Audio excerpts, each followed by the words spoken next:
And we're live. And out of focus. Hold on. Yo.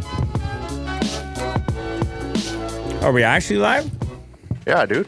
Man, you just made me eat a little mini cookie. I like that though. It's off the cuff. Spontaneous. Man, I've been all over the place.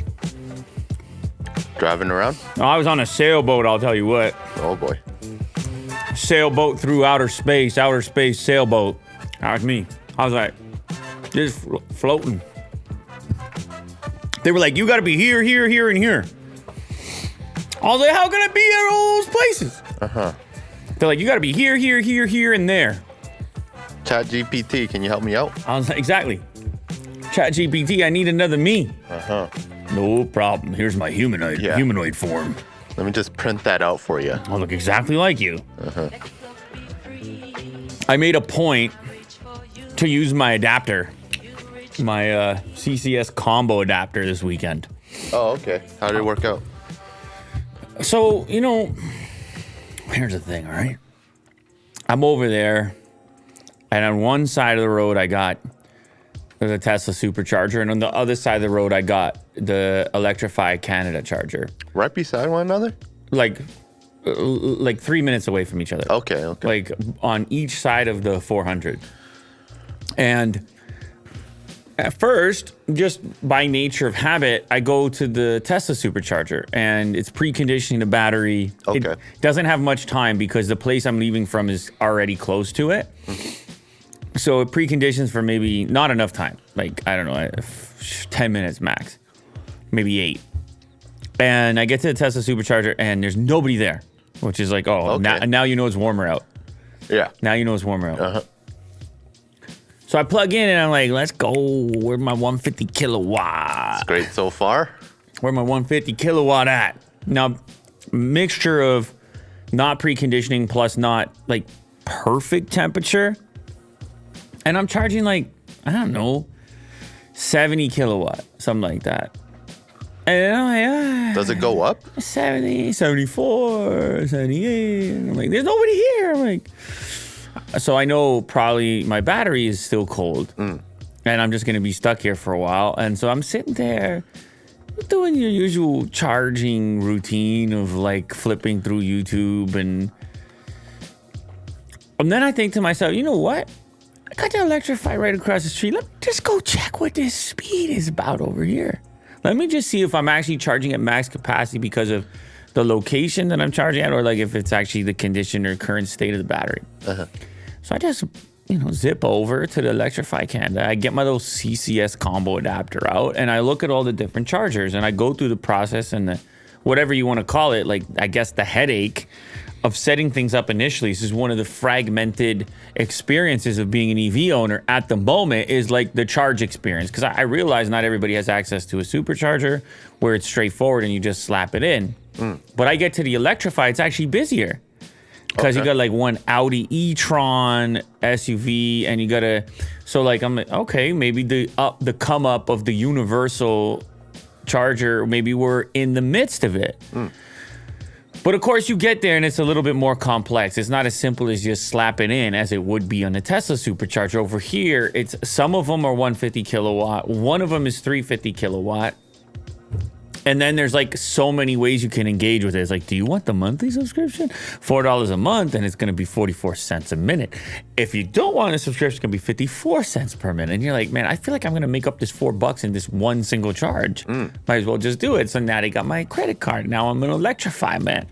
Oh, so you had to make an account as well? You make an account because it's NFC. All you got to do is walk up after that. Oh, okay. So like they incentivize it in different ways. Now, I would say I don't know. You got Charge Point, you got Electrify, IV Charge. I have all these different apps now because I just became. You're the charging guy. No, I'm just engaged with it now. No, I mean like I don't know how it happened, but I'm like, okay, I guess I'm gonna be filling people in. I guess I'm gonna let people know what the state of things is because, well, who else? Well, who else is what I'm saying. Yeah. Actually, there's a story about charging. Even better. So you can have your take. So I slap my CCS on there. I tap my NFC. I get my 44 cents per minute. which I believe is almost the exact price of the supercharger at the moment. So I'm like, all right, this is kind of one-to-one comparison. And I get the exact same charge rate on the 350 kilowatt CCS. I don't get the Tesla's maximum 250, whatever. So the battery still held me back. Plus, I got no precondition in the 5 minutes I had to go from the Tesla charger to the electrified charger. Guess why? Because it doesn't show up as a charge option in your charge bank of your selected navigation places. So little kind of monopoly type behavior going on where it's like, well, I want a precondition even if I'm going to go to electrify. There's not that many of them, Tesla. I want you to slap those babies in there. I want a precondition, ladies and gentlemen. And it's pretty much just a button that they need to implement.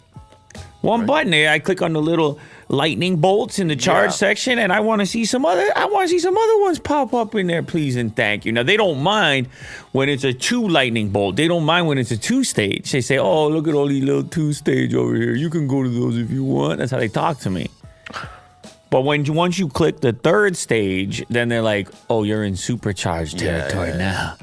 We want to welcome you to Tesla's supercharger." Now, I haven't even been able to charge at a 250 kilowatt Tesla supercharger station because it's like they're too far away from where I go. The vast majority of the time. I will soon. I'm gonna do that. That's another because now I'm aware everywhere I'm going, and I travel around with the sporting stuff. Everywhere I'm going, I'm looking like, okay, what am I gonna learn this time? I look at it as an opportunity, not a hassle, an opportunity. It's much the same. Now I know that in many cases that's a luxury. Not everybody has that ability to do that, but I feel it's just a healthier way for me to look at things. You could easily flip it as a nuisance, but I'm like, let me learn. Let me see what's up. So in the charging stations you went to, any of them broken? Nope. Any of them vandalized? Jesus. Well, I have a story here about that.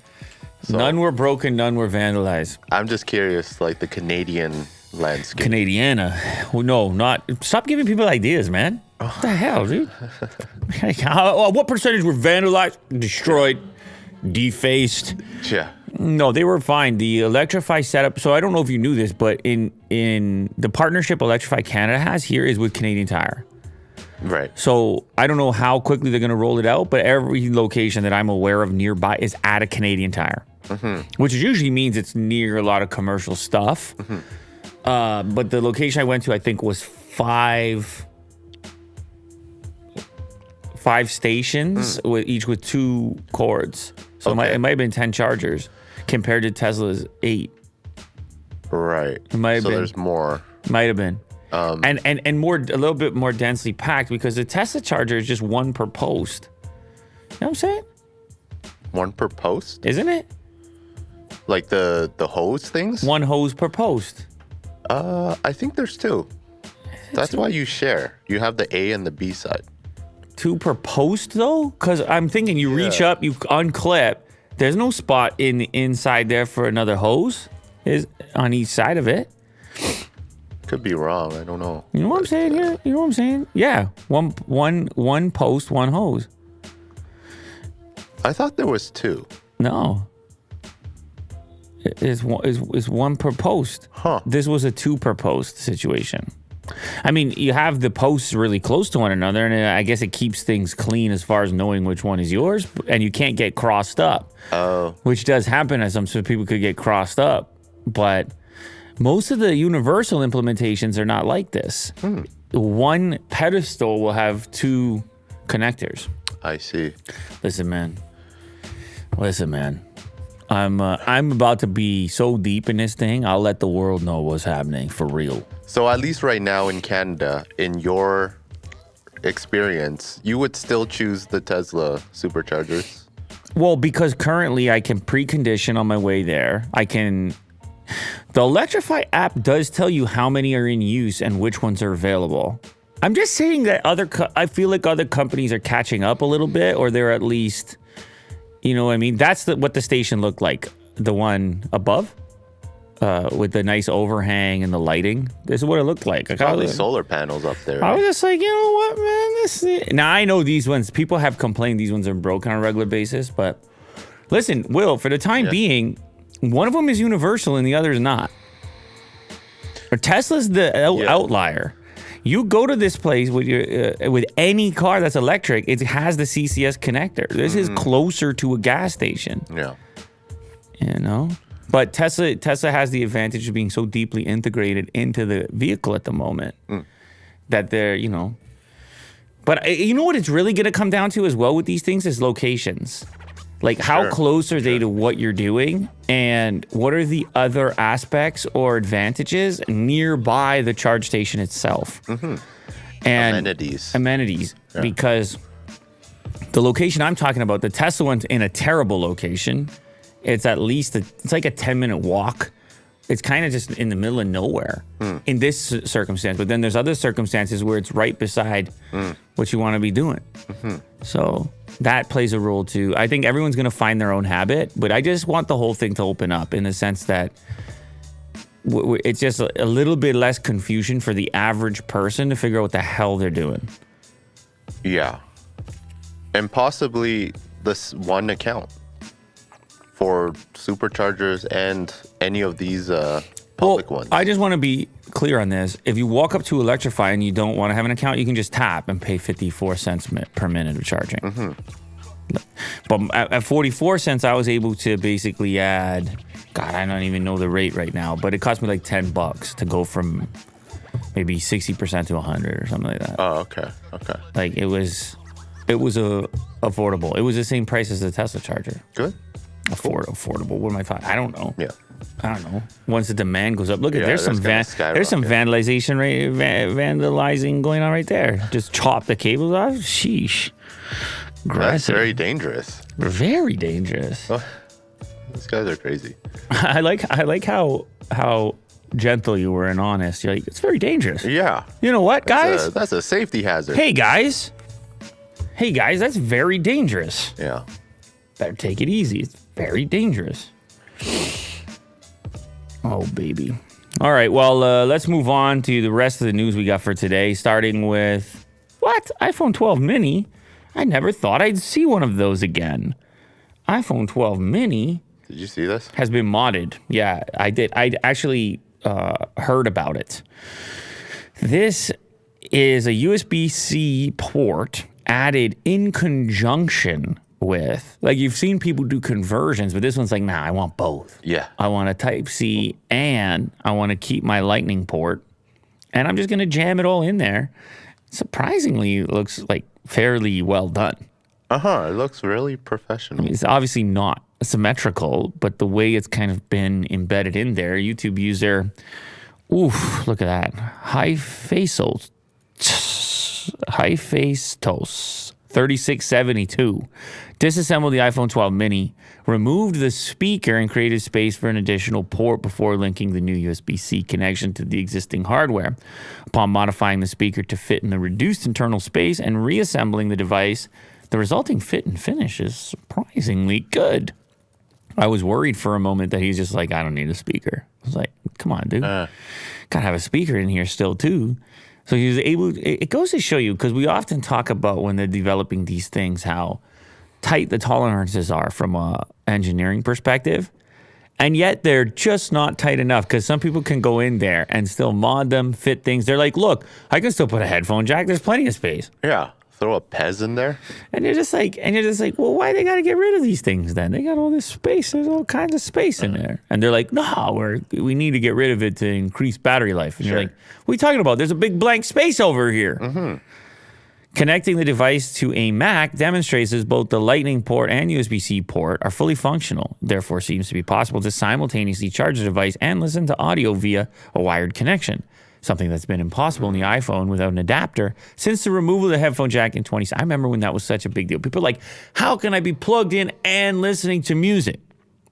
When they first got rid of the headphone jack because of the adapter that shipped with it. And I was like, how many people are actually a lot? Because I guess people might just leave it on as their music player permanently, and they don't want to completely kill the battery.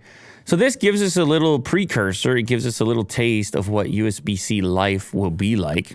It's kind of curious that this individual chose the mini model to prove his point. He's like, not only can I have both ports, I'm going to have both ports in the mini. In the smaller version. That's right. I don't even need That's how much space we're working with. And also, that's the model that has gone extinct. So it's kind of a funny one to experiment with. But yeah, I mean, this is obviously far more convenient. USB-C is everywhere, including all your other Apple devices. So what does this tell us? The fact that it works immediately, that we're that much closer, that it's definitely happening. The rumors were already there, but I think we're all in agreement after the EU went bananas and they said, enough is enough, Tim. And then Tim and the other executives were like, what do you mean? Enough? We're really nice guys. Yeah. And they were like, no, USB-C or else. And then Brazil was like, you better include a charger or else. Remember that? It's a hard life. For Apple? Cook, yeah. Oh, yeah. Real tough. Yeah. Apple hardware subscription could be a big step, raising big questions. Ooh. I just upgrade every year. It's just part of my monthly plan. It's like using Apple Pay Later. Yeah, it's kind of like a lease for a car. plan. I guess it's like a lease for a car. It goes to show you how expensive these things have got. That we're like, how do we? Although in the early days, stuff was heavily subsidized before people realized what a scam it was. They're like, I'm signing away it'll only cost me $5,000 over the next 2 years. It's like, wait a sec. You should figure out what that phone is worth in the first place.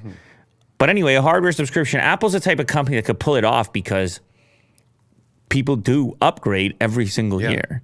They're constantly upgrading. They want to call it what? The iUp? The iPhone upgrade program? I guess this is speculation. It's a way to buy an iPhone in installments, spreading that. Or is this a real thing that exists right now?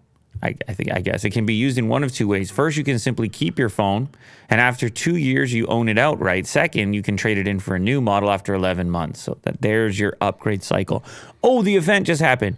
No worries. I am part of iUp. I will instantly. That's what they say? It's funny. I used to have a company called iUpgrade, like 1,000 years ago, and that was like the small time. Look at that, 5 stars, right? Oh, never mind. That's somebody else who started a company with a similar name in Nashville. And look at this guy; he's got 5-star rating, 2 Google reviews. Nice. Yeah. Anyway, why does it say that I was specializing in X-ray maintenance? I wish. Oh, that must be the new guy. Anyway, listen. It's just funny that they've chosen this naming here. Yeah. This is my backstory, which I don't have to go into again. Well, it's too extensive. I've gone so many times into this. Like I'm sitting there and I'm fixing little iPods and things. And Look, you can call Lou right now. And then eventually, that's not a bad number either that I had. Sure, I just realized that now. 827-9088. Let's go. Sound like a business. Look, I even claimed the Yelp. It had to be officially claimed at one time. There you go. But then other Yelpers reported that the location was closed. Well, that's damn right. It's been closed for I started filming videos, and then, well, the rest is history. But yeah, I was goofing around with headphones. I was putting headphone jacks in because everyone was breaking their headphone jacks. Yeah. That's what was going on. Here's a loyal customer. When they had they would have, what would happen is just the little metal on the inside of the headphone jack would get bent from so much use and out. And then you could sometimes just bend it back to make contact again, but often it would have lost its rigidity, and then it'd be like a paper clip. You would have to replace it, and you're ordering these parts, and it was really anyway. iUp is something different. This is you getting a new iPhone every 5 minutes. Even if you upgrade every year, you're always taking out a 24-month installment purchase, and you do technically own the phone. Apple is simply accepting it as a trade-in against an outstanding balance. Oh, gets me all confused. I would prefer to just own it, but I guess they can take this a step further and make it like a real rental situation where the buyout option is gone, and it's just guaranteed that you're trading it in at the 11-month period. And then they can add perks to it. You know, you got your Apple Care Plus and Apple TV, all that stuff. Cards, and well, I just get all of it. And all of a sudden, I'm a subscriber, like as if it's Netflix or something. But instead, it's Apple, and it's the products and the services. What do you guys think? Like, let me know in the chat comments. Are you prepared? Do you want another subscription? Do you want to subscribe to hardware? Do you want to subscribe to technology hardware? Does that seem easier for you? Even if it costs you a little more in the long run than the what you're currently doing with owning it. I don't know. I don't know if this audience watching this is the one that would do something like that. I think they might enjoy owning their thing, and maybe they're savvy where they go and resell it when they want to upgrade, and maybe they hang on to it a little longer. Mm-hmm. It's a weird time right now too, because it really felt there was more incentive in the past to upgrade every year. Whereas I'm curious the upgrade cycle, even for tech enthusiasts who are on this channel watching this show. Is it really every year anymore? Or is it every 2? Or is it every 3 in some circumstances? Because phones are too good right now. Stuff got good, didn't it? Yeah, very quickly too. Stuff got good, didn't it? Did you happen to watch the Super Bowl? So I watched the second half of the Super Bowl, and I missed the halftime show. So you're not going to bring this halftime show to me, are you? No. I mean, I know it was Rihanna. I saw the... Sure. I mean, those things always kind of... What can they really do with those things, you know? Yeah. It's a couple of dance moves and... Yeah, it was singular. It was Rihanna. There was no other collaborators. Okay. They did something interesting this year where they had floating platforms. Yeah. It kind of looked like a Smash Brothers tournament thing. Yeah. Okay, so you like that stuff. I thought it was really risky because there were like 5 platforms above the stadium, and they were just like dancing on top. It was very interesting. Would they have a harness and stuff though? I mean, they would. Right? There was just like a rope tied behind Rihanna onto the platform, and then that was it. But a guy like you wouldn't worry about that. You know why? Why? Because you're doing the rock climbing, remember? I just climb my way out of there? Yeah, you're upside down half your life. You're hanging upside down. What's his name? What's the guy's name? Alex Honnold? Yeah, that's you, man. Remember, he's just doing the lifting just with the fingers? Yeah. Very impressive, that guy. You know what I'm saying? He's got it set up on the outside of his van, so he's working out the finger strength at all times. Yeah. You know? Yeah, it's... That's pretty much you. I see a lot of similarities. Yeah, I went rock climbing this weekend, and it was something. It was a lot. Yeah. My, couple of 5'10s there, which is a lot. That sounds hard, yeah. Yeah. It's all right. That sounds like a double black diamond. It's not too bad. It's okay. Okay, well, what's the hardest? Indoors, probably like a 5'12 or something. Okay, so 5'10 is right there, dude. It's close. Yeah, come on, don't downplay it, man. You were hanging upside down, let's be honest. So based on the Super Bowl, they have obviously... Look at you, you're on fire today. Look at you just moving and grooving. Look at you, you're flying today. What happened? Is it because it was because of the 15-minute thing? No. It's because I said 12:15, like I wasn't going to make it right at 12, and then all of a sudden you're like, okay, let me lift some weights over here. No, there's no rushing involved, you know. I just want to move the show along. That's great, man. You know? Yeah, go ahead. No, go ahead. No, hey. Have at it. Go ahead. I want to learn. There was like a Super Bowl ad against Tesla. Have you seen this one? I have not. Let's see. Why does NHTSA allow Tesla full self-driving? And it's pretty much a commercial that shows off a Tesla hitting objects during the Super Bowl. Is this that guy that's been going after Tesla for a while? Yeah. The Dawn Project. The Dawn Project, yeah. And Elon gets pissed every time. The 30-second ad, which broadcast to millions of football fans in Washington, D.C. and state capitals like Austin, Tallahassee, Albany, Atlanta, and Sacramento, outlines several alleged critical safety defects of Tesla FSD, the automaker's advanced driver assistance system. FSD is not actually full self-driving. We talked about this a few times on the show. It's like nobody really, at this point, I don't see too many people defending the terminology. Almost everybody, when I talk about it in the comments, almost everybody seems to agree that it's like we may have a terminology issue here. And we may want to, well, I don't know if Tesla's going to change it at this point, but I think some of us really wish that it was called something else that was more indicative of how it actually works, what you actually use it for. And, the cost of it is $15,000 too. So some people might think it is, oh my God, Will, what a Tesla's just gonna run over this child right now? Yeah. Oh jeez, dude. And it's just video footage of Teslas hitting things or swerving or entering do not enter pathways. Yeah. Wait. Go back to that. How does this guy get out? No. But he was on the other side. How's he traveling, that guy? So they have a rope attached to the person or the mannequin. Sorry. Yeah. Yeah. Well, okay. Oh, Musk responded? Of course he Yeah, so responded. he does respond. Yeah. Well, okay. What is in it for this other guy? Like, what is the motive?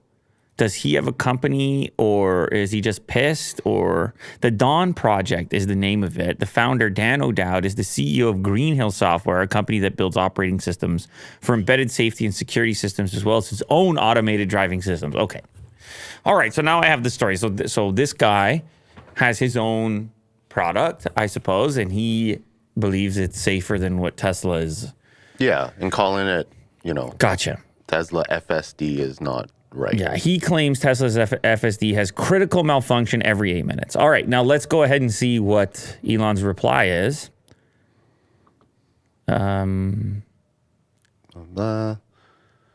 official website calls the phenomenon autopilot and full self-driving capability. We know that. According to the car manufacturer, the self-driving feature dubbed as advanced driver system, which is a way better name, by the way.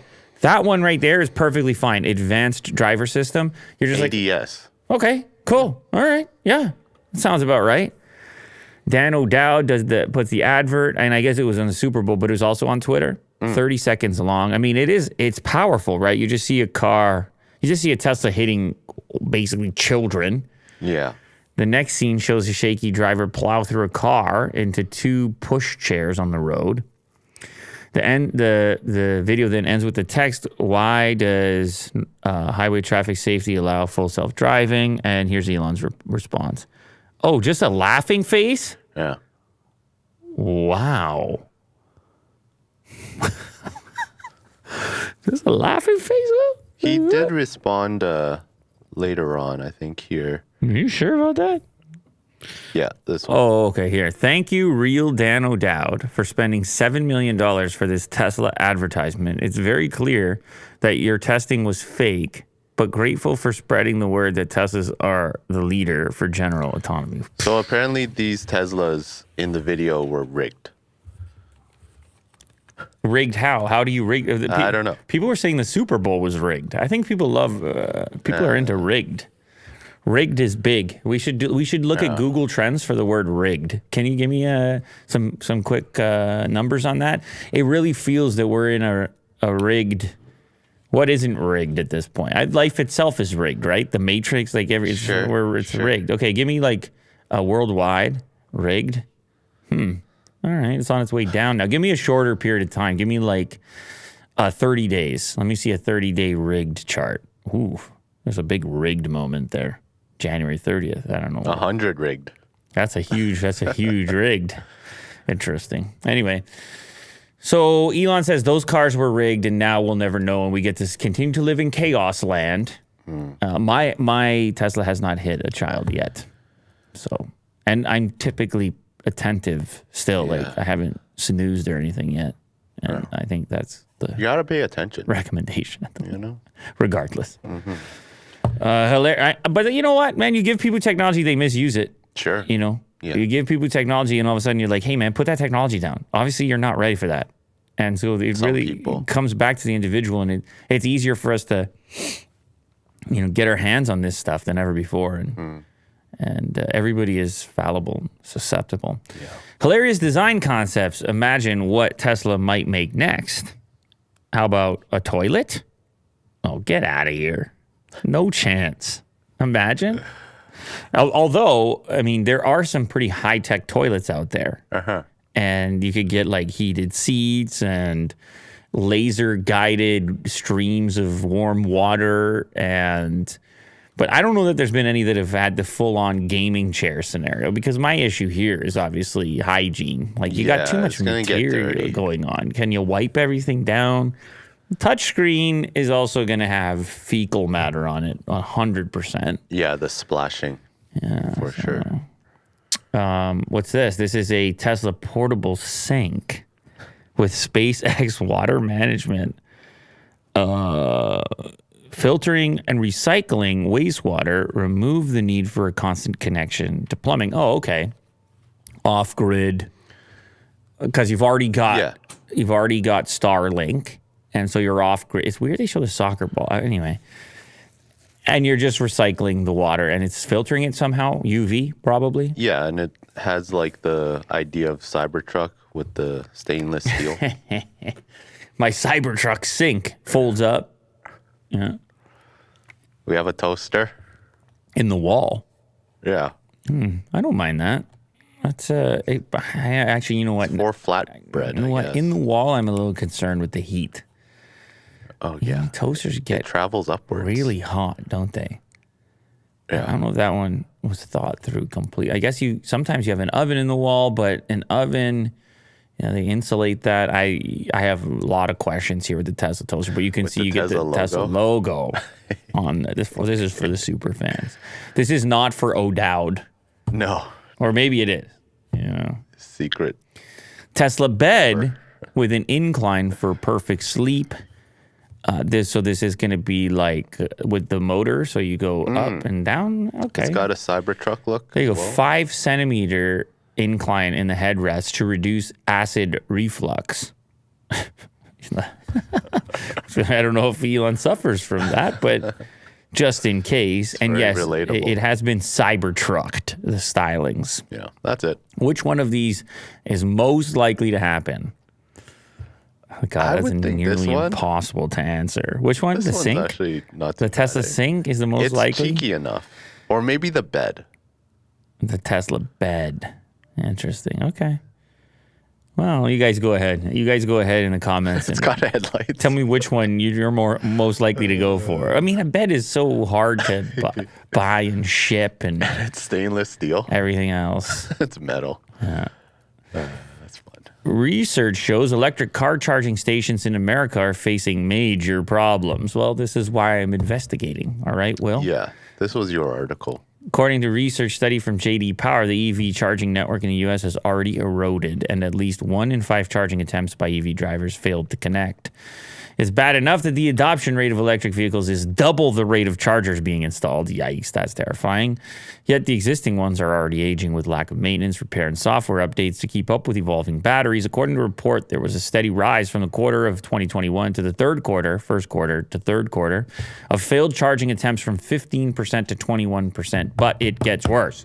Yeah, okay, failed charging attempt is like it's trying to connect, can't initiate charge, can't connect to the web. Like there's like a variety. I know our friends over there at Straight Pipes, I've seen a few posts on social media like, here we go again, won't charge, whatever reason, busted charge station. And we had this conversation previously about maintenance in general and how whichever network is going to eventually win out or gather steam is going to have to be one that people have confidence in, that it's going to just work.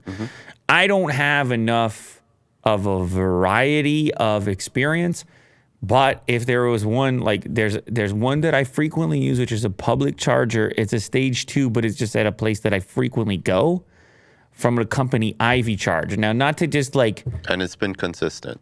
no, it's been it's dead. It's dead now. Oh, It's recently dead. It's called customer service for the last but the station's still there. 2 months. Call customer service for 2 boy. months. And I'm like, man, I know customer service has been called a number of times, but they can't get somebody, they can't fix it. Like, it's just a bad look. Even though it's not a mission critical station, it's kind of like a bonus station. It's not really doing much. It's still a really bad look for the ecosystem in general. Yeah. It'd be like, Not just the branding. it'd be like an entire chargers, yeah. gas station, and you roll up and they're like, yeah, the pumps are broken. And it happens twice. And then it's been a month. And you're like, are you guys for real? Or like, is this a real business? What's going on here? According to research, customer satisfaction with level 2 and 3 chargers has plummeted to its lowest point. And big part of this as well is just the volume now, Will. The age of the existing chargers and the volume of electric cars, because it's a negative experience.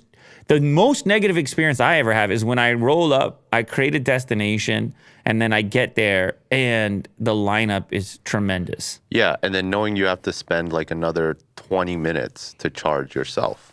Yes, absolutely. But anyway, that happens rarely for me now. I don't know. Obviously, from region to region is going to be different.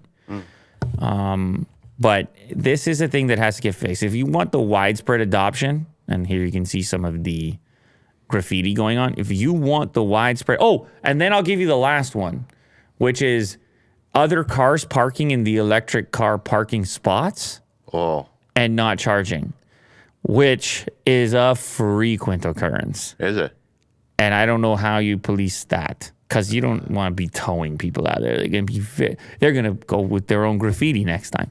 You want to give people a crack. Maybe you need better signage. It's a lot of small things that have to happen here to really ease this one and smooth it out. Yeah, you gotta smooth it out. But on the flip side, I've had good experiences too. Will. Yeah. Flip side. The electric future needs some work, I guess. Reliability, consistency, the infrastructure. Reliability, consistency is the big deal. Absolutely. Yeah. Google search chief warns AI chatbots can give convincing but completely fictitious answers. Yeah, of course they can. Yeah, man. Like, how did that part go overlooked as we were discussing these things? It's really it's interesting how, so we know that humans will choose convenience all the time. And we know that humans sometimes sacrifice quality for quantity and convenience for quality. And, I use the fast food criteria, sort of connection there, that it's like sometimes you just want the least amount of friction possible. You want to get from A to B as fast as you can. And that, to me, is kind of the way it's been with the adoption of the chatbot or ChatGPT or whatever. As it's just been so novel and so fast and so conversational and so useful that people are like, let's all pretend we don't have to ask. Let's all pretend we don't have to worry. Yeah. Let's all pretend we can just go ahead and do the thing and smoke the cigarette, eat the cheeseburger, and worry about it later. And that is if we're talking about regulation or lack thereof, and that is also if we're talking about truth, like the truth, because these things have some degree of human interference, which we also talked about on a previous episode, and that's enough, man. At some point, whatever it's crawling, the data sets and its ability to respond to certain requests but not others, it is not without influence, and it is not a pristine situation. Mm-hmm. So you're gonna have to double check this thing, and even OpenAI themselves says, "Hey, man, sometimes we got to double check this thing." Mm-hmm. So but even people like users using it, write a paragraph about this. I'm doing an essay, but they don't even check that, and that's a problem because. But why would you check it? You're already in a position where you're choosing ultimate convenience. Yeah. But why would you check it? That's that's like going to get the Big Mac and being like, let me check the nutritional information. No, man, you're just getting it, man. Yeah. You're just getting it. Add more lettuce in there, please. You're just getting it at that point. And this guy's listen, and you could say the same thing about search. You can't, it feels official. You see it in search. Yeah. It reminds me of when you're a kid and you feel like the adults have it all figured out. You're like, well, they're the adults. Of course they know. Yeah. It's search. Of course it knows. It's AI. Of course it knows. Encyclopedias, Wikipedias. All the pedias. Chatbots. Yeah. It's not without its questions, and it should not be without its scrutiny or skepticism. It's just that not everyone is going to do that, and not everyone is going to want to put the effort into questioning the thing. They're gonna want to move on and have the path of least resistance, which is this tool is helping me, shut up, and that's the end of it. And by the way, it's somewhere in the middle, because you don't want to discourage the technology completely either. There are redeeming characteristics, but it's also, you need a healthy dose of skepticism and consideration when you're using these type of things. And it's also nice that the creators are agreeing that it's not. Well, it's actually, now that you just amazing product, it's just we got to be careful. Now that you've just highlighted the Google search chief, maybe this guy has ulterior. That's what I'm saying. But he might have ulterior motives. You would be like, search is still pretty good. Come back to search. Forget, I know you're in love with. He's having a war with Bard. That's what I mean. Like, Yeah. is there an internal conflict where he's yeah. like, search is better? They're like, Bard. He's like, search. No, I don't know. Because they'll be integrating it. So I'm sure he's intimately involved. But yeah. There's people to admit it. That's it. You know. You got to balance it out, man. Yeah. Disney Plus loses its magic touch as millions cancel their subscriptions. Oh, it's not exclusive to Netflix. Well, you see this? Things are soft right now. Oh yeah, I actually got the disclaimer today on Netflix. To get your life together? Yeah. Subscribe to us. Or else? Yeah. Well, really, what did it say? Like, I'm curious because this is big news, right? Like, it's one thing if they say it's going to happen. It's another thing when it happens to Willie Doo, and we're actually sitting here with the ultimatum. So it says a Netflix account is for people who live in the same location. Blah, blah, blah. And then you continue, and then you're logged out. Whoa. Yeah. That's it. It Yeah. doesn't give you any, like, 2 weeks notice. Nope. No 2 weeks notice. You're logged out It was now. very assertive. See you later. Yeah. Well, anyway, not exclusive to Netflix. People are questioning their subscriptions in general, and that also includes Disney Plus, which boomed and then has been softening up a little bit. Right. A not so spellbinding time for the streamer. Disney has lost a chunk of its user base. I can't say I'm surprised. I think it's an incredibly competitive marketplace, and people are looking to cut back on some of their expenditures. During its Q1 2023 earnings report, Disney confirmed Disney Plus lost subscribers for the first time in its history between October and December 2022. The global user base shrunk by 2.4 million. Now, in the case of Disney Plus, the biggest culprit for involved in this drop is Disney Plus Hotstar, which is the version that's available in India and Southeast China. 3.8 million customers canceled their subscriptions during that period of time. 3.8 in that one region.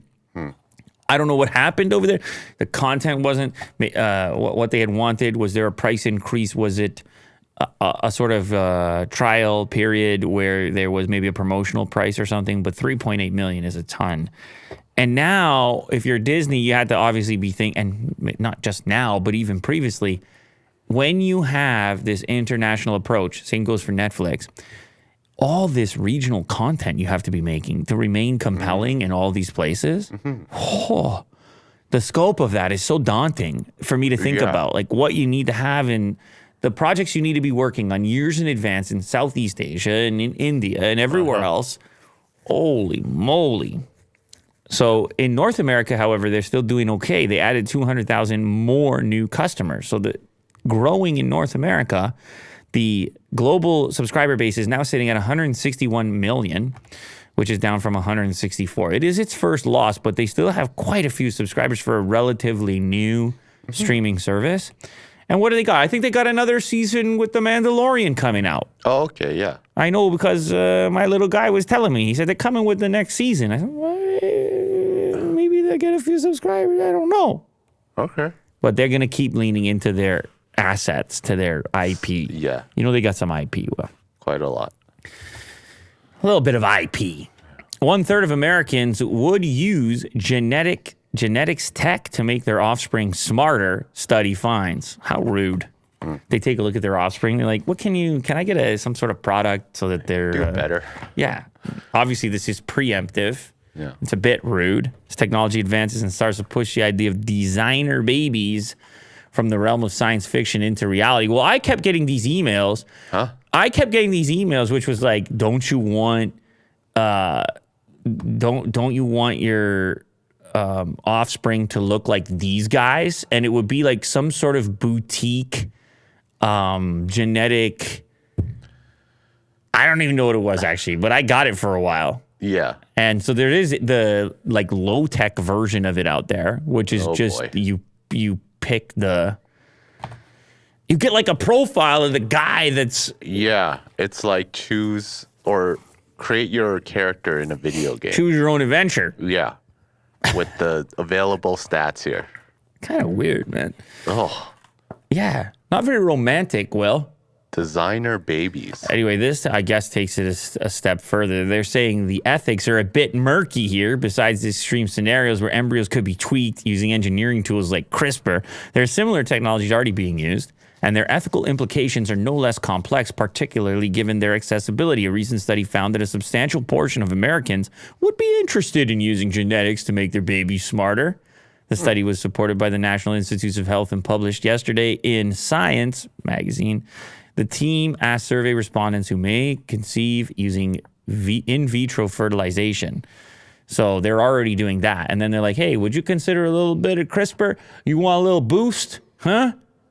Yeah, and we can arrange everything. We can arrange a little boost. And then the families are like, let us talk about it. And then they go to Starbucks. They're like, pumpkin latte. Yeah, pumpkin latte. What do you think, honey? We do want little Johnny to do his best, don't we? Yeah. It's a very uncertain time. I believe he'll need all the advantages he can have. Make him 7 feet tall. Hurry up. So loud. It's louder than the coffee shop music there. I just am picturing this couple, with like some sort of like sweater vest or corduroy pants, and they're just sipping away and justifying anything, Will. Anything. They're like, they're being explained the implications, sure. And they're like, the world might actually, if we continue down this path, the world may come to an end in roughly 350 years. And they're like, Johnny might live a good life. Well, I don't know. Watch it all burn down. What do you mean you don't know, Will? What do you mean you don't know? Haven't you seen Gattaca? Yeah. Ethan Hawke. Yeah, haven't you seen Ethan Hawke? Ethan Hawke was not the genetic one. The other guy was. He's swimming better. No spoiler. Yeah, he's superior. No spoilers on that. Just go watch Gattaca. Well, I would just say maybe it would be great in terms of modifying. Here he goes. Allergies or like, Oh, you're gonna bring your peanut into this? Is that what you're doing? Future diseases. Yeah, but just prevention of that. But you right? wouldn't asthma. But you wouldn't be you without your peanut. You wouldn't. Like that's peanut. Because that's the Gattaca thing. Nut allergy. The Gattaca thing is that like the guy still has some redeeming characteristic, and maybe he's got even more. I don't know. Am I being romantic right now? I'm just saying, like, it's a very complex mixture, and we as humans, oh my God, us as humans, let me tweak. We just keep going and going and pushing the extremity, and then we look at the aftermath, and we're like, did we do that? Mm-hmm. Did we do that? Mm-hmm. Whether it's this or AI or whatever it is, it's the same thing. It's like, yo, slow down, chill a little bit, and just recognize that you probably aren't the epicenter. Like, you probably don't know everything. Like, there's something bigger, probably, possibly. There's something else going on. And it's probably going to be really expensive. There's stuff going on. Well, you're floating around. You take everything for granted. All your problems are really right in front of you. Your problems are the biggest problems. Type mentality. Just saying, be careful out there. You be careful. Little Johnny. You might like this one. AI explain why they're so bad at drawing human fingers. Oh, yeah. This is one of those. This is in the category of articles where it's ask ChatGPT why ChatGPT. Yeah. And kind of cheeky. Yeah. And so you get these introspective responses from the AI.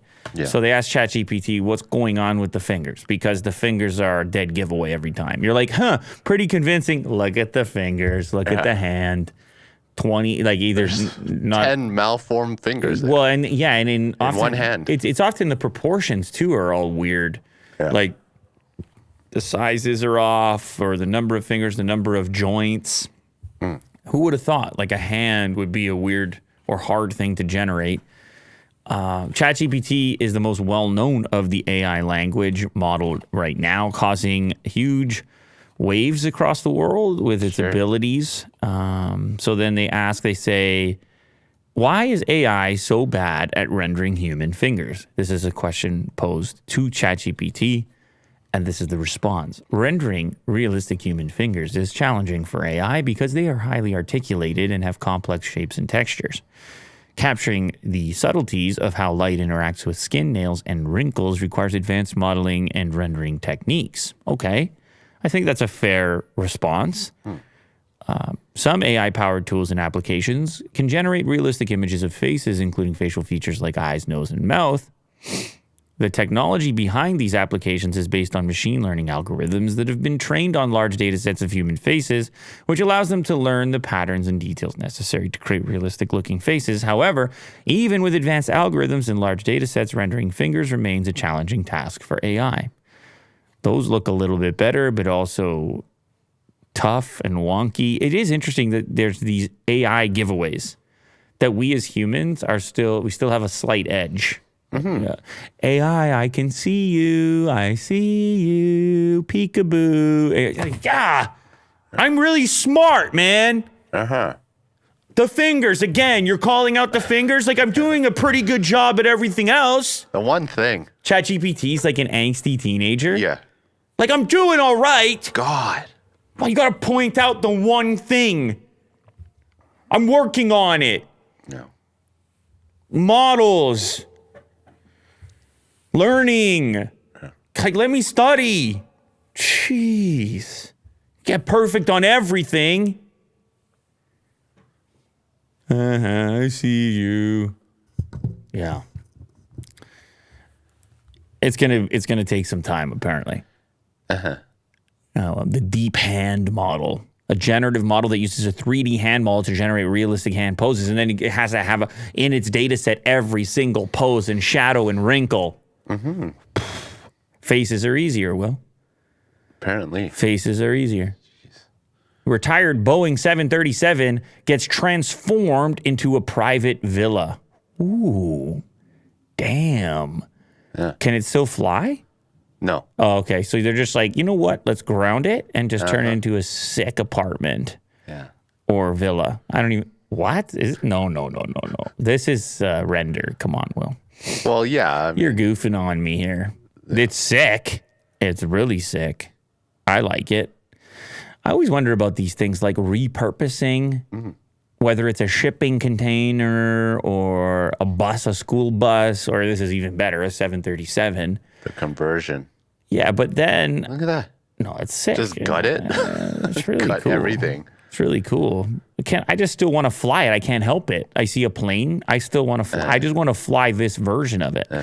Private jets are cool and all, but this is a villa in the sky. I mean, this is obviously... Oh, my goodness. They put a little pretty clever, outdoor seating area in the engine or where the engine used to be. Look at that thing. Damn, dude. And then the wing is the walkway? Yeah, that's how you get up to it, to your private villa. Yeah. I think people would pay a few bucks on Airbnb for something like this. Yeah, no kidding. From returning to the sky to fly another airline to being recycled for parts or moving an aircraft to the boneyard, the possibilities for retired aircraft are seemingly endless. I wondered about contamination and stuff. You got fuel tanks. You got to clean that baby out. Yeah. Formerly part of the now defunct Mandala Airlines fleet, the retired Boeing 737 was purchased by developer Felix Demon back in 2021 and transported to its remote location featuring 2 bedrooms. So he's going to build it? Private jet villa by Hanging Garden. It sits 150 meters above sea level and available for rent from April. Nightly rates starting at $7,000. Will? Yeah. Well... Hey. I thought it was completely just never going to actually be a thing, but he's actually going to make the deal? Imagine walking into this. Based on the renders? Yeah. All right. Well, 7 G's a night, though. That's even tough for that's a lot. A little tough for the Airbnb crowd, dude. He's trying to get the influencer market going. Look, I'm staying in a plane villa. Check out my YouTube short. Yeah. They just didn't do the math on whether the revenue. Yeah, $10. So like my short only made $10. I needed 7,000 for this trip. Oh, jeez. I'd say the weekend. This influencer stuff is hard. Just scratching their head. Whoops. Whoops. UFO mania. Is this the stuff you were sending me late at night? Just these links. These links were flying as you were reading about UFOs. Mm-hmm. UFO mania. U.S. shoots down objects over Lake Huron and Alaska. Uruguay investigating flashing lights. China prepares to shoot down its own UFO. China's like, we want to get in on the party too. Are you guys shooting UFOs? Can we also? We're gonna. Yeah. Well, we had the ominous green beams the other day. Yeah. No, they were like, those are just satellites. Those are nothing unusual about that. Oh, I'll kill you for that. Show everybody what you're doing here. I spelt it right, though. Yeah, but it's not enough context. You can't just write green beams. Of course they think you mean green beams. Who's ever Googled green beams? So yes, it wasn't NASA. They think it was a satellite, Chinese satellites doing some climate stuff. Anyway, it's UFOs. What goes around comes around, and UFOs are hot again. People are in a big UFO mood. Man, that's a weird picture of Biden.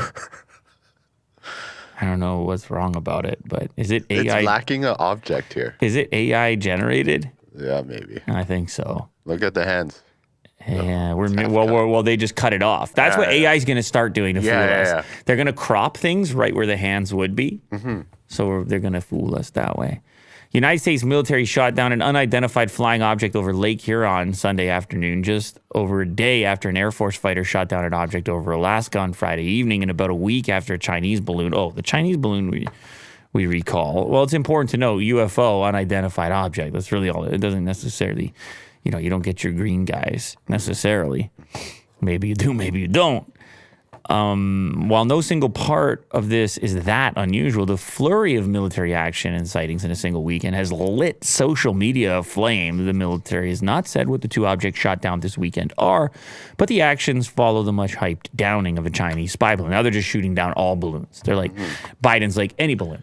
I don't want any balloons anymore. The balloon thing was too big of a deal. I don't care. Birthday party? Nope. Shoot it out. Get rid of it. Yeah, no balloons. Get the fighter jets out. Enough with the balloons already. I can't be bothered with all these balloons. But who knows? I mean, Lake Huron, kind of close to us. Decommissioned another object over Lake Huron, and then others, including Michigan congressman, says the American people deserve far more answers than we have. Did you like my congressman? I can do the Congress. Sure, yeah, I can do the Congress. If you need congressman, I got it in the bank. A man dies after taking a loaded concealed gun into an... Why you got to do this to me? Yeah. Into an MRI scan. There's just a check for that. You can't bring the metal in. He's like, no. He's like, I got to stay ready. Yeah. Got to stay loaded. You never know what's going to happen. And they're like, are you sure in the MRI machine? You're probably dead. There could be a burglar in there. And he's like, listen, I just don't feel comfortable without it. And they're like, you're going to die. You're going to die. You're going to die in there. Turn it on. Well, then that's the way I die. No, for sure you're going to die. Yeah. 100% you're dead. Like, have you ever been in one of these machines? No. Okay, so terrifying though. I don't want to be in one. Oh, you have the claustrophobia thing. It's just the spinning, loud magnets. Yeah, it's not. Well, listen, it's not worth it. It's not a private villa in a 737 by any means. Yeah. But it's also not as bad as you're making it out to be. Oh, so freaky. But if you're claustrophobic, I get it. Okay, so yeah, this is why I'm scared. There was a video online,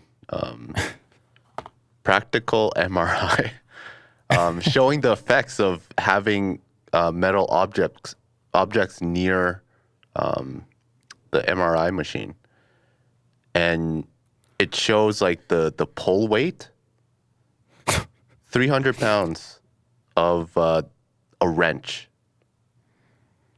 dude. Yeah, no, it's nutty, man.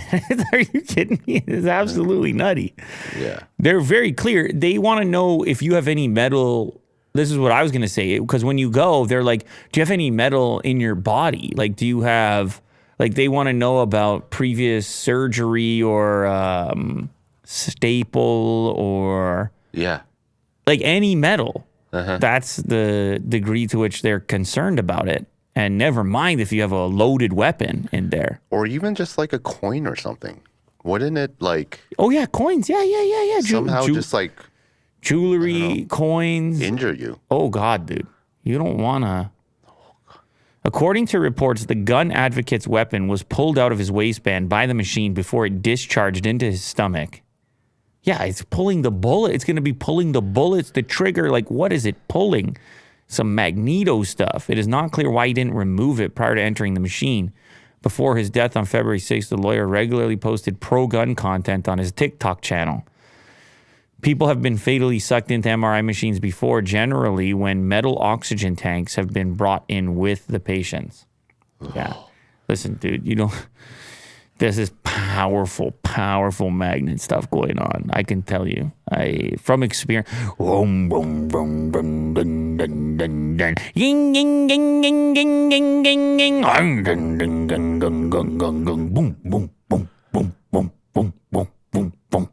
Why were you doing it? Gotta get checked out, man. Checked out, okay. Are you kidding? You gotta get checked out. You don't know what's going on inside there. You don't know what you got going on. You know what type of problems you got going on.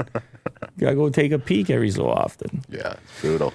But some people hate it. Some people are like, I'm not doing it. You know, some people that are claustrophobic, like, nope, no way, I'm not doing it. Like you. Me? Yeah. Me, you know, the weirdest, I'll tell you the weirdest part is it could be like up to half an hour. If you fall asleep. Okay, what happens? Well, no, it's just, that's terrifying when you like wake up and you can't move. Do you know what I'm saying? Because it's a bit disorienting at the moment. You're like, oh yeah. Because you can't move the whole time either. Yeah. You can't budge or they can't get good images. So you have to stay completely still. So it's kind of like a weird hypnosis you're in. That was brutal. I'm not doing it. All right. You might have to. A flight attendant shares how to spot hidden cameras in a hotel room using your phone. Is this something that concerns you, Will? Definitely. Or B&Bs. When you book in and then you're trying to relax, but you're also like... I'm just like, there definitely is a camera in here. It's just aimed at my... Right at your crotch. Yeah. Butthole or something. Yeah, it is. You know it is. It's like, hey. That's right. I mean, they got what they're looking for. You understand? Yeah, they got away with it. I would have no idea. I'll just be skeptical the whole time. Well, anyway, I guess this is the thing that concerns people because this flight attendant goes on TikTok probably and says, here's how you make sure you're not being recorded. And you got to listen to me because I'm in hotel rooms all the time. I'm a flight attendant. If anybody would know, I would know. And so I am your hotel hacker. Yeah, tip of the day. I will show you my hacks. Now, the main hack in this video, first of all, I'm going to just go ahead and say I'm never doing this, whatever stuff she's doing. Is it a lot of work? Oh, God, I can't be, by the time I hit the hotel, I'm like, go ahead, look at my butthole. Like, I don't. They're going to get it for sure now. Like, I mean, not today. I'm not giving permission, but I'm just saying, like, she, in her video, there's a video here somewhere, you gotta scroll down, her hacks, is she gets into the room and she has to immediately go through this ordeal. She has 500,000 likes on this thing. Okay, here we go. We're gonna check first. First, we gotta check the mirror. And you can pause it here, because this is apparently the key, is that somebody who's spying on you might just put a two-way mirror on there. Okay. With a camera behind it, I guess. So the rule of thumb is you have to be able to touch your reflection. If there's like a gap, then no. Did you read this?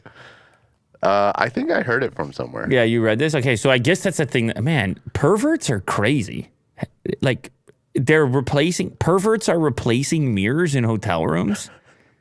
Then she's coming with the flashlight on every single sensor that's in there. The smoke detector, and then inspecting the TV, and then behind the curtains. And can you imagine? Like, That's a lot of work. are you going to do any of this?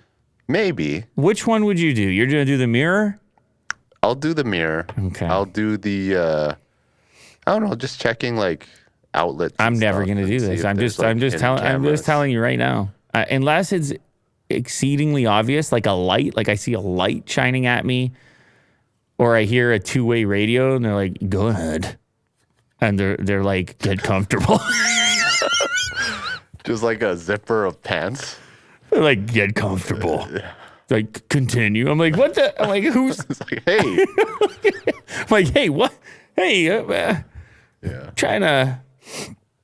Other than that, no, I don't think I'm inspecting the whole deal. Okay. I don't know. Well, good for that. The mirror thing, yeah. You Good would for do that. No, I'm You not. just have to touch it. Dude. I'm not touching. I'm not going to remember, Will.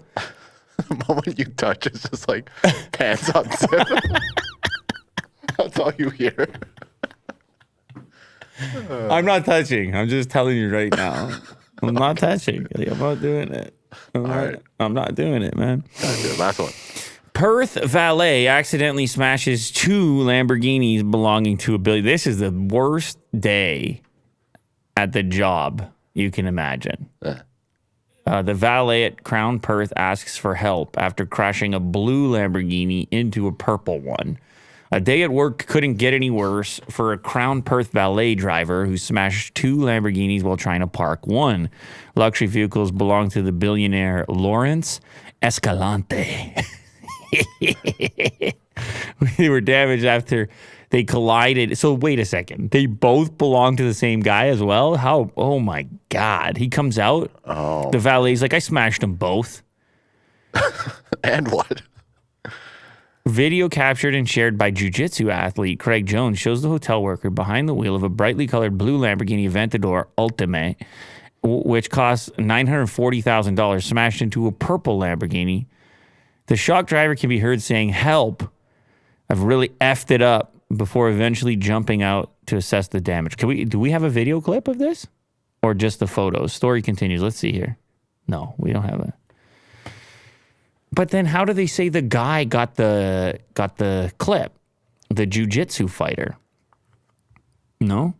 The valet driver claimed he was trying to park it just like everybody else, but said the pedals were too close together. He thought he was pressing the brake. Oh.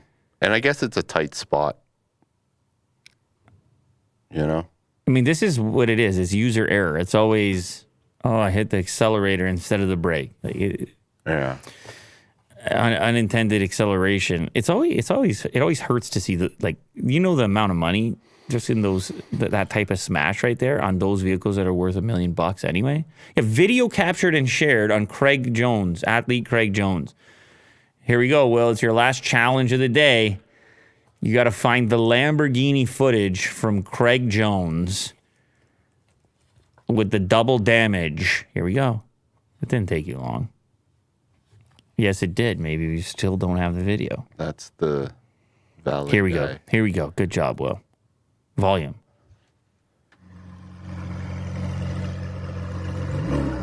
Oh. Oh, boy. Fuck, bro. Look at this bloke. Oh, boy. It's a weird energy. It's like nervous, kind of giggling, but not really. It's like, what do you do? It's like you drop spaghetti on the wall or something. Like a big plate of spaghetti. It's like, how do I even? Oh, no. Mate, he moved it forward. He moved it right in its rear.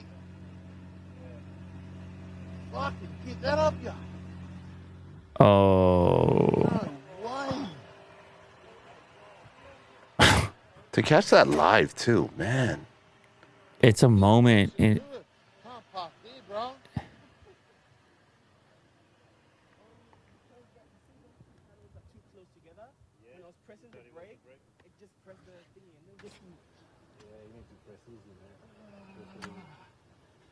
Oh no, honey. Uncle, big trouble. Big trouble, uncle. You can't video us, sir. Sorry. Yeah. You can't video us, sir. Well, it's too late, obviously, at that point. Oh. Yeah. That's sobering. What is that emotion even when something like that? Like, I mean, obviously there's protocol, there's insurance, like they're just cars, but you just know how that is. Like you've experienced maybe not that exact emotion, but something. It's an uneasiness. It's an unknown. It's a split second. Like Yeah. So much chaos. one pedal and two Lambos, and hopefully the guy was cool about it. I mean. And he's not hurt. Lawrence Escalante, if you got $2 million Lambos, I mean, it's annoying. You got insurance and everything, and I don't know. Be as cool as possible, I guess. All right, yeah. Be as cool as you can be, as cool as a cucumber. 2023, ladies and gentlemen. What a time to be alive. Thank you very much to everybody that joined here today. Thank you to everybody that chatted it up. Thank you to everybody that hits the notification bell to join these live shows every single time. It's Monday to Friday at noon Eastern time. Although today I was like 15 minutes late. Willie Doo had nothing to do with it. It was all my fault. I'll take the blame on that. I'll take 100% of the blame. You guys let me know. Are you going to check your hotel rooms from now on? Are you going to touch mirrors? Or are you going to forget all about that story? All about those hacks? Are you going to prefer to look up in the sky and see if you can spot any balloons to shoot down? Yeah. Whatever you're up to. Or warning of the day, though. Definitely no metal in the MRI. Yeah, don't do that. Let's just not do that. That's my life hack. Okay. As an actual life hack to continue living your life. Yeah. That's a life hack. That's a real life hack. Oh, yeah. All right. Hey, man. Should I end it? See you later, guys.